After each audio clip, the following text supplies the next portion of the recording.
ఆంధ్రాలో next elections రాబోతున్నాయి కదా, ఏ ప్రభుత్వం వస్తే బాగుంటుంది?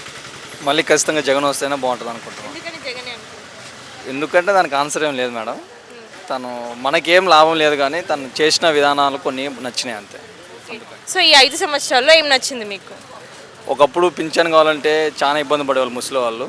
ఇప్పుడు అట్లా ఏం లేదుగా, పొద్దున్నే ఫస్ట్ తారీఖు పొద్దున్న కల్లా వాళ్ళకి పింఛన్ వాళ్ళ ఇంటి దగ్గరకు వస్తుందిగా, అది చాలా మంచి ప్లస్ పాయింట్ అని అనుకుంటున్నది. సో అంటే వాలంటీర్ వ్యవస్థ బాగుందంటారు.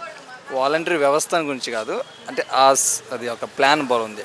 అంటే వాళ్ళకు ఎన్నో కష్టాలు ఉంటాయి కదా, సొంత కొడుకులో పట్టించుకోవట్లేదు. ఈరోజు వాళ్ళ కష్టాల గురించి తెలుసుకొని కొంచెం అది కరెక్ట్ టైంకి డబ్బులు ఇవ్వడం అది నచ్చింది అంతే. సో మరి రేషన్ ఎందుకు ఇస్తున్నారు అనుకోవచ్చు?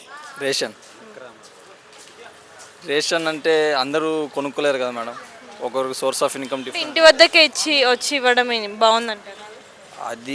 అది కూడా మేలే మేడం, ఎందుకంటే మాకు ఆ కష్టాలు లేవు, మాకు అది తెలియదు. కానీ మామూలుగా రోడ్డు మీద పోయేటప్పుడు చూస్తుంటాం కానీ ఎంతోమంది లైన్లో నించొని చాలా సేపు నుంచి వెయిట్ చేస్తుంటారు. కానీ ఇప్పుడు కొంచెం అన్ని ఏరియాలో అట్లా లేవు, కానీ ఇప్పుడు కొంచెం మారింది.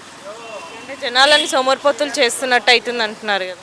ప్రతి ఒక్క రాష్ట్రంలో ఉంది మేడం. అందరు సోమరిపోతులు అంటే వాళ్ళు అంటున్నారు అంతే. కానీ అయ్యేటోళ్ళు అవుతారు, ఎట్లున్నా ఉద్యోగం ఉన్నా అవుతారు, లేకున్నా అవుతారు, ఎట్లయినా అవుతారు, అయ్యేటోళ్ళు అవుతారు అంతే. అంటే అనవసరమైన పథకాలు ఎక్కువైనాయి అనేసి అంటున్నారు కదా. అట్టంటే తెలంగాణలో కూడా ఫ్రీగా ఇచ్చారుగా మేడం, తెలంగాణ బస్సు ఫ్రీ ఇచ్చారు. ఇంకా అది లెక్కేసుకుంటే అది ఇంకా తక్కువే కదా, హాఫ్ రేట్ అని పెట్టి. రీసెంట్గా వచ్చింది అది, ఎప్పటి నుంచి 5 years నుంచి అది. ఎంత వచ్చినా ఏం లేదు, అంతేం ఊరికే అండం అంతే.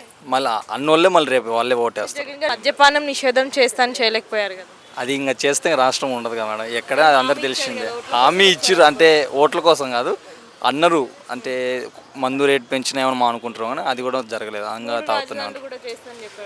3 రాజధానులు చేసి అంటే ఇంకా అన్నీ కుదరలే. నెక్స్ట్ నుంచి డెవలప్మెంట్, ఫస్ట్ ఎన్ని స్కూల్స్ ఎన్ని చేసిండు, మేబీ నెక్స్ట్ ఇయర్ నుంచి నెక్స్ట్ గెలిచినాక నెక్స్ట్ జగన్ గారే వస్తారు అంటున్నారు. ఖచ్చితంగా వస్తుంది. వై నాట్ 175 అంటున్నాడు కదా, వస్తాయా? 175 రాకపోవచ్చు కానీ గెలుస్తాడు. అంటే టఫ్ ఫైట్ ఉంటుంది ఈసారి. సో ఈ చంద్రబాబు నాయుడు పవన్ కళ్యాణ్ పొత్తులతో వస్తున్నారు కదా, మరి వాళ్ళకి ఛాన్స్ ఏమైనా ఉందంటారా? ఇద్దరు కలిపినా మేబీ చంద్రబాబు నాయుడు ఛాన్స్ ఉంటుందేమో, కానీ పవన్ కళ్యాణ్కి ఏముండదు మేడం, 100%.